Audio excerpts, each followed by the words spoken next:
Em 2016, um grupo de cientistas publicava um estudo que apresentava para o mundo uma nova estratégia de propaganda política. E a base dessa nova técnica não era muito convencional. Ela consistia basicamente em um fluxo de mentiras constante, emitidos por diferentes canais de comunicação com o intuito de gerar confusão e afirmar crenças políticas. Mas o estudo não foi feito a partir das estratégias discursivas de políticos como Donald Trump ou Jair Bolsonaro. Ele foi elaborado depois de uma análise da máquina de propaganda de Vladimir Putin. O estudo foi feito pela Rand Corporation, um think tank norte-americano focado em pesquisas e análises políticas. Ele descreve o funcionamento da máquina de propaganda russa entre 2008 e 2014, época da anexação da Crimeia ao território do país, e aponta 4 aspectos principais de uma tática de comunicação que os autores chamaram de Firehose of Falsehood. Em português, o termo significa algo como mangueira de falsidades. A expressão foi uma metáfora utilizada para explicar o conceito, um fluxo constante de mensagens que impossibilita a defesa de outra perspectiva, a fim de afirmar posições políticas específicas. De acordo com os pesquisadores, essa técnica tem como característica o alto volume de conteúdo e a produção rápida, contínua e repetitiva.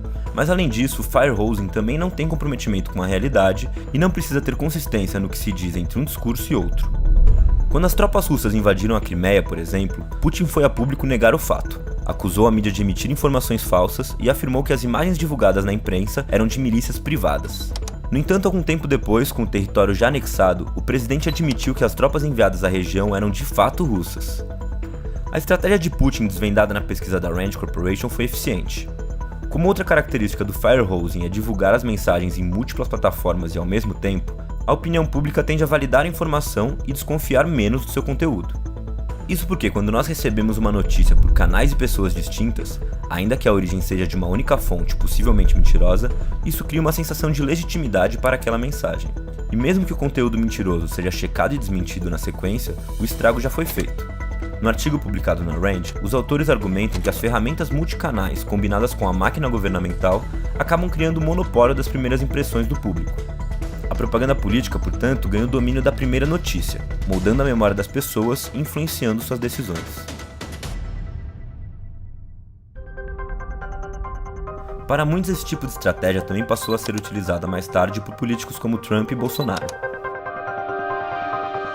No entanto, em uma entrevista para a Vox, Christopher Paul, um dos autores do artigo, negou que os resultados obtidos na pesquisa pudessem ser aplicados, por exemplo, na administração Trump.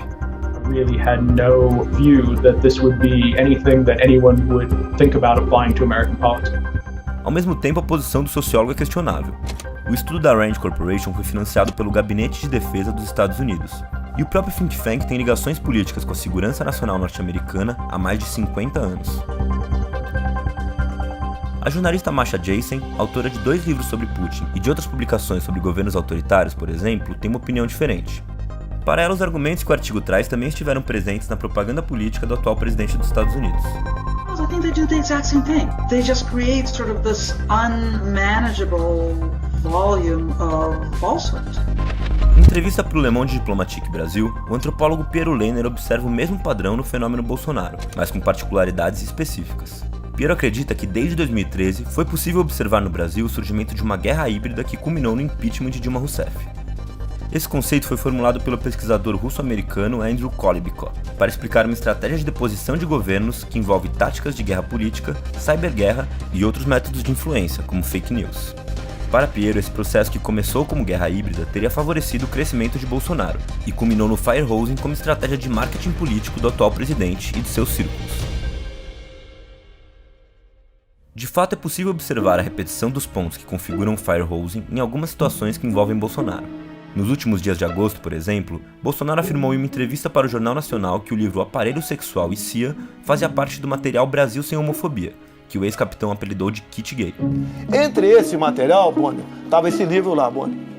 A afirmação de Bolsonaro foi feita em rede nacional e logo se pulverizou pelas redes sociais. Na segunda quinzena de setembro, uma pesquisa listou as publicações mais compartilhadas do Facebook que mencionavam o termo kit gay. Das 5 postagens mais compartilhadas, 4 vinham de páginas favoráveis a Bolsonaro, e a mais compartilhada era do próprio ex-capitão. Somadas, elas contabilizavam mais de 190 mil compartilhamentos, apenas no Facebook. A afirmação de Bolsonaro foi desmentida na sequência, já que o livro na realidade não fazia parte de kit algum distribuído pelo Ministério da Educação.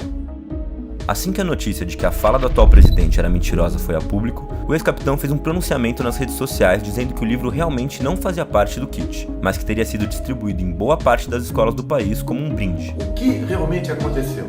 As editoras que vendem material didático para o governo, por parte do governo, ele exige que as mesmas, a título de brinde, forneçam esse tipo de material.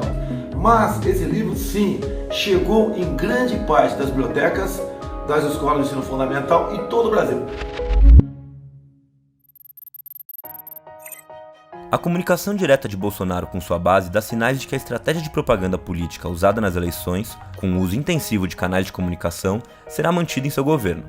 Seguindo a cartilha de Trump, o Twitter se consolidou como canal oficial de comunicação de Bolsonaro, e assim como os presidentes norte-americano e russo, ele posiciona parte da imprensa tradicional como adversária, apostando em meios de comunicação alternativos. Não à toa, em seu primeiro pronunciamento pós-eleição, Bolsonaro direcionou um de seus principais agradecimentos ao seu público nas redes sociais. Só cheguei aqui porque vocês, internautas, povo brasileiro, realmente vocês acreditaram em mim.